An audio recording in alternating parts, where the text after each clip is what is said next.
Bonjour, je suis Sébastien Boyer, vice-président des ventes de Telco Bridges. Bonjour, Luc Morissette, directeur du service à la clientèle chez Telco Bridges. Avant d'aborder les questions plus techniques, les gens qui nous regardent se demandent sûrement comment une compagnie québécoise peut les aider avec ce sujet. Luc, est-ce qu'on a de l'expérience avec SteerShaken? Oui, en effet, ça fait plus de 5 ans qu'on travaille avec SteerShaken en Amérique du Nord avec nos partenaires. Et beaucoup de partenaires? Oui, beaucoup de partenaires, beaucoup de clients aussi pour la solution SteerShaken. Peux-tu nous dire qu'est-ce que l'autorité, l'ARCEP, a mandaté exactement?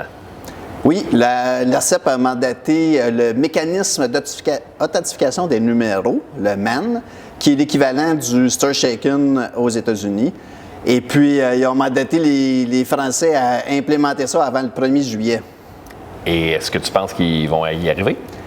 Bien, c'est possible qu'il arrive, mais en même temps, c'est un délai quand même assez agressif. Donc, ça peut être difficile à y arriver. Il faut au moins que les fournisseurs de services aient un plan. Et d'ailleurs, les robocalls, donc les appels automatisés, là, si c'est possible de les arrêter, déjà, c'est un début. Là. Et puis, pour le reste, bien, c'est sûr qu'il faut travailler là-dessus. Là. Au-delà de l'obligation, les opérateurs ont trouvé leur compte. Il y a une raison pourquoi ils veulent implémenter ça. Oui, les opérateurs, mais beaucoup les clients. Donc, ce qui est important, c'est que les clients ne soient pas appelés par des appels frauduleux continuellement. Là. Donc, ce qu'on essaie de faire, c'est de couper ça. Et puis, ça a été poussé beaucoup par les clients et les régulateurs sont arrivés puis ils ont imposé certaines lois pour essayer de accélérer cette chose-là parce que ça impacte beaucoup le service téléphonique régulier. Et on a parlé de la difficulté d'arriver à temps avec la loi. Donc, est-ce que c'est quelque chose qu'on a vécu aussi? Est-ce qu'on peut faire ça par étapes?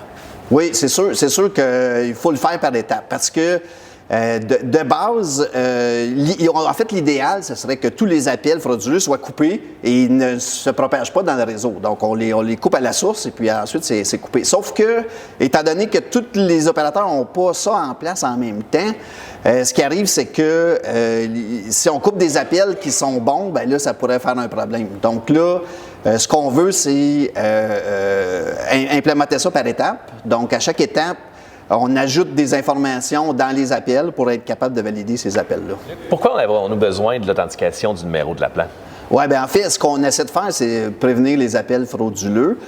Donc, si c'est trop facile de modifier le numéro de l'appelant de façon illégale, à ce moment-là, c'est pas possible là, de savoir qui est le vrai appel sur le réseau téléphonique.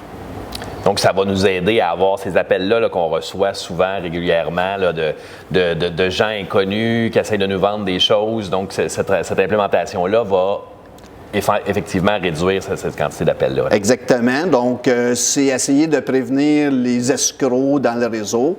C'est ça. L'objectif, c'est de réduire le nombre de ces appels-là à zéro, évidemment. Et au-delà de ce mécanisme-là qui est bien défini dans la SPEC, est-ce qu'il y a d'autres choses qu'on a faites par la suite? Effectivement. On a eu des requêtes, entre autres, avec le numéro de l'appelant. Il y a aussi le nom de l'appelant qui vient dans l'appel. Et puis, dans le nom de l'appelant, bien, on s'est fait demander d'ajouter de l'information. Donc, on peut ajouter un V devant le nom de l'appelant. Qui dit genre valide. Là. Et puis, celui qui reçoit l'appel sur son téléphone, il va voir, il y a un V devant, donc je sais que cet appel-là a été validé et probablement un appel correct. Et comment MENS ou SteerShaken répond aux besoins du régulateur? Bien, en fait, celui qui offre le service téléphonique s'assure que le numéro de téléphone lui appartient. Ensuite, ce qu'on fait, c'est qu'on ajoute un jeton encrypté dans les appels pour pouvoir avoir l'information de celui qui a fait l'appel. Et une fois le jeton ajouté, qu'est-ce qui arrive exactement? Bien, ça va se propager dans le réseau. Et puis, à l'autre bout, celui qui reçoit l'appel, il peut vérifier la validité de ce jeton-là, un jeton d'identité. Et puis, en plus de l'information de l'appelant, tu as aussi une information de traçabilité. Donc, c'est possible de savoir d'où vient cet appel-là et aller vérifier à la source pourquoi un appel possiblement frauduleux aurait été envoyé dans le réseau. Comment les opérateurs français peuvent bénéficier de l'expérience qui s'est faite aux États-Unis et au Canada? En fait, aux États-Unis, au Canada, il y a beaucoup d'opérateurs. Donc, la technologie devrait être compatible entre tous ces opérateurs-là. Et puis, pas seulement aux États-Unis, mais aussi transfrontaliers. Donc, les normes devaient être très, très bien écrites et portables d'un réseau à un autre. Donc, les difficultés, les challenges ont été déjà rencontrés aux États-Unis et au Canada. Donc, l'implémentation en France devrait être beaucoup plus facile, j'imagine. Absolument, absolument. Donc, il y a beaucoup de points qui ont été améliorés depuis les 5 dernières années là, avec ça. Et puis, on a rajouté des informations aussi dans les appels pour nous aider là-dedans. Là. Quel rôle exactement joue Telco Bridges? Est-ce qu'on est seul dans la solution? Est-ce qu'on travaille avec d'autres gens? Effectivement, Telco Bridges est associé avec des partenaires dans le domaine qui sont très, très bien placés, très connus. Et puis, nous, ce qu'on a fait, c'est qu'on a amené une solution d'interconnexion de voix dans ce réseau-là qui nous permet d'interfacer avec ces services-là pour vérifier justement les numéros et la validité des appels. Et ça, on fait ça avec quel type de produit exactement? On s'insère au niveau IP ou... Oui, bien c'est ça. On a les produits SBC, Session Border Controller, permettent d'interfacer IP, mais on a aussi les produits TDM qui fonctionnent de la même façon. Donc, on peut recevoir les appels et vérifier les appels et envoyer ça sur des réseaux SIP par la suite. Donc, on partage le même logiciel, donc la façon d'implémenter le TDM ou l'IP va être similaire. Absolument, absolument. C'est les mêmes scripts qu'on utilise pour un ou l'autre. Donc, c'est très facile. Est-ce que tu peux nous dire, est-ce que l'opérateur français doit remplacer son équipement? Est-ce qu'il peut le remplacer par les équipements Telco Bridges ou il y a d'autres possibilités aussi? Bien, c'est certain qu'il faut apporter des modifications au réseau, mais souvent, on peut juste ajouter une autre composante dans le réseau qui va prendre ces appels-là, aller valider et continuer l'appel. Donc, on n'est pas obligé de tout changer, on peut juste ajouter quelques fonctionnalités au réseau existant. Donc, c'est quand même assez... facile à ajouter à un réseau. OK. Donc, un opérateur pourrait décider de remplacer avec nos solutions, mais il pourrait aussi décider de le mettre en parallèle ou en série, peu importe. Oui, il faut que ce soit en série. Donc, okay. il faut que l'appel passe par là pour avoir l'information de cet appel-là et que ça se rende à destination étant vérifié. Et si je suis un opérateur français, je me demanderais si je rencontre des problèmes, est-ce qu'ils vont être capables de m'aider? Est-ce qu'on a déjà rencontré des problèmes chez Telco Bridges? Oui.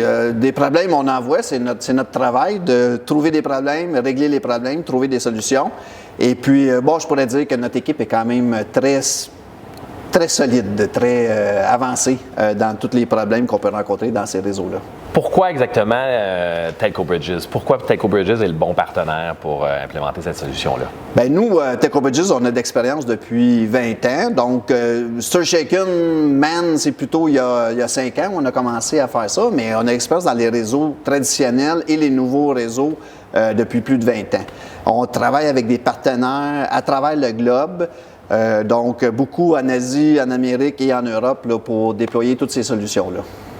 On a d'ailleurs une équipe de support qui peut aider les clients 24/7, je crois. Effectivement, une équipe de support, disons, très expérimentée et aux 4 coins du globe. Donc, on est capable d'aider les clients, peu importe le temps de la journée. Et disons qu'un opérateur qui nous écoute aimerait tester la solution ou commencer. Qu'est-ce qu'il doit faire pour commencer? Donc, on a une page d'accueil sur nos sites pour aider les clients à commencer, mais certainement qu'ils peuvent nous contacter et on peut les aider à aller de l'avant, là, soit du côté vente ou du côté technique là, pour avancer le projet. Donc, pas de grand formulaire à remplir, de demandes excessives. Les gens peuvent aller en ligne et peuvent trouver de l'information aussi, je pense. Très facile. On a beaucoup d'informations en ligne disponibles à tous. Comment intégrer, comment installer, et puis les contacts, évidemment, pour nous rejoindre.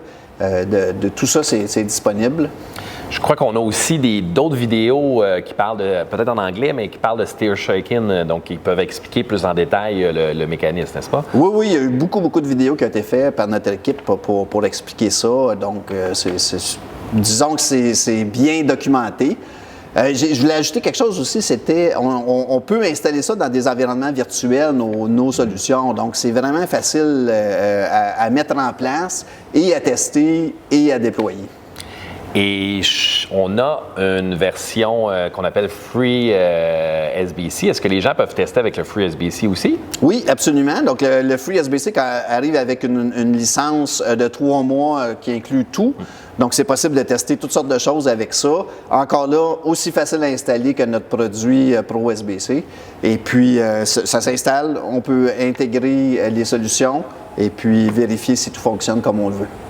Donc, facile à commencer, pas besoin d'un gros processus d'approbation. Quelqu'un peut par lui-même décider de tester la solution et ensuite remonter ça à son management au besoin. Oui, oui, absolument, absolument. Puis c'est souvent ce qui arrive, là. Les gens arrivent, ils reçoivent la licence qui est permis pour installer le logiciel. Ils essaient le logiciel et puis ensuite, ils peuvent travailler avec nous pour aller plus loin si jamais ce n'est pas suffisant. En conclusion, merci d'avoir pris le temps d'écouter cette vidéo. Ça nous a fait plaisir de partager notre expérience en Amérique du Nord, mais on travaille déjà avec plusieurs clients français, des opérateurs, autant sur côté SBC que Gateway. Si vous avez plus de questions techniques, si vous voulez vous informer, on vous invite à aller voir notre chaîne YouTube et nos différents sites de documentation où vous allez pouvoir trouver beaucoup d'informations. Et gênez-vous pas de nous contacter, on est là pour vous aider.